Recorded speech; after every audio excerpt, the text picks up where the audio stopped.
Hi, it's Patrick. Today I'm going to tell you about some advanced features in Create. Today we're going to talk about APIs.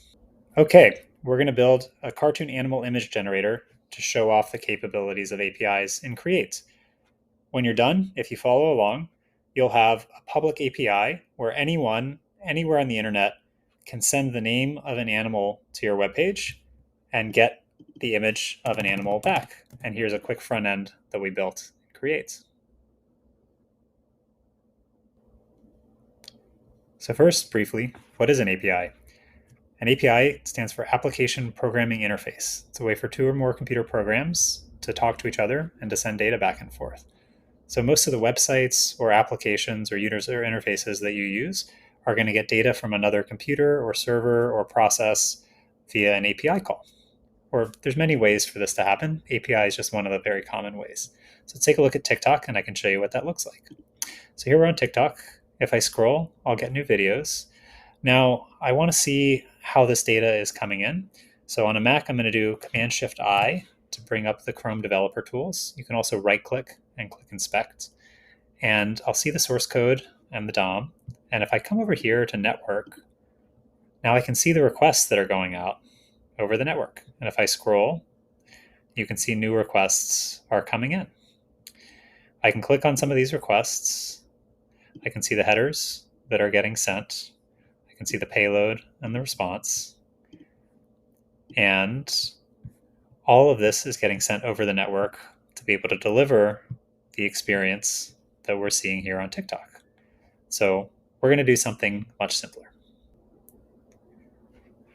So let me show you how we made this cartoon animal image generator. So the page we're looking at now, this is a front end, and it's getting data via an API. And it's actually getting data from two APIs. The first place is it's coming up with the name of a random animal, and it's getting that from ChatGPT. That's what's happening when I ask for this here in the prompt. And then the second place, it's getting data from the backend function that we made that will take the name of an animal and return an image of that animal. And I'll show you how we made that in just a second. But first, let's dive into the code. So the code that has been generated here is getting the name of a random animal from ChatGPT via post request to the ChatGPT API. And we have a built-in integration there, so you don't have to worry about your API keys or anything else like that. And then here's the API that we're about to create, /API/cartoon animal API. And we're doing a post request here too with the animal type. Great. So if I come over here, here's the backend function that I've created. Here's the prompt that I wrote to get this. And it just says, generate an animal image with DALL-E 3 and return the URL of that animal image. So super easy. I can come in here and I can test this. Let's say I want the image of a dog. I can come here, run the function, and I can view the details. Here is the image URL for dog. Let's go ahead and copy this just to test it. I can open a new tab. Lo and behold, here's a cartoon picture of a dog. Great. So I'll come back. You can see here the code that's been generated. It's calling the DALL-E 3 API with a GET request to get an image, and then it returns a JSON, which is just a type of data, in these curly brackets, the image URL, and then it's the URL of the image. You didn't have to write any of this code. We generated all of it for you. By the way, if you want to write functions, all you have to do is describe what you want in a prompt, and you can click up here in the top left, New Function, or Option F on a Mac to get new functions. Now, when you go to publish the page, if I click up here in the top right, I can see that I've published the page to animalapi.created.app, but I can also publish these functions. Here's the cartoon animal API. I can turn that on, /API/animal. And you can specify the name and publish your page. Now that will be available to anybody on the internet. And you can use this in some creative ways, which I'll show you. Okay, so here's another app that I built with Create that actually gets data from the animal image generator API that we just created. So if you remember in the other app, because it's inside of the same Create project, I can just do /, I can go to functions, and I can get access to that. But because this is a separate app, I need to get the data from that API via its public URL and the API endpoint. So let me first just show you quickly how this app works.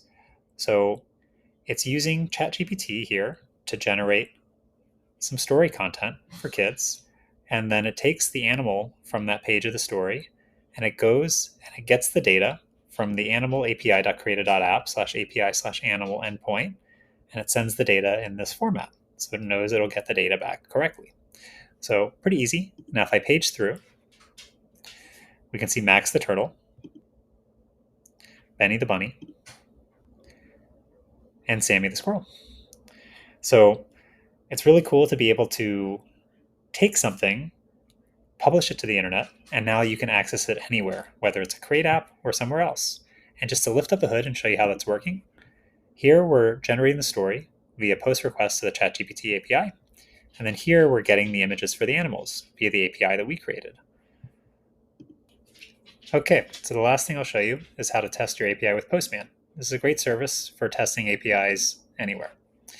Let me quickly sign in.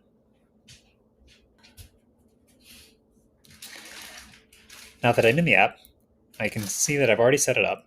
I'm doing a post request to https://animalapi.creator.app/api/animal. And I can send a request with a particular body. And let's say I want to get a furry dog. And let's send the request. Here's the response with the image URL. Let's grab this image. And here is a cute picture of a furry dog. Great, so you just built a public API. Let's see what you create.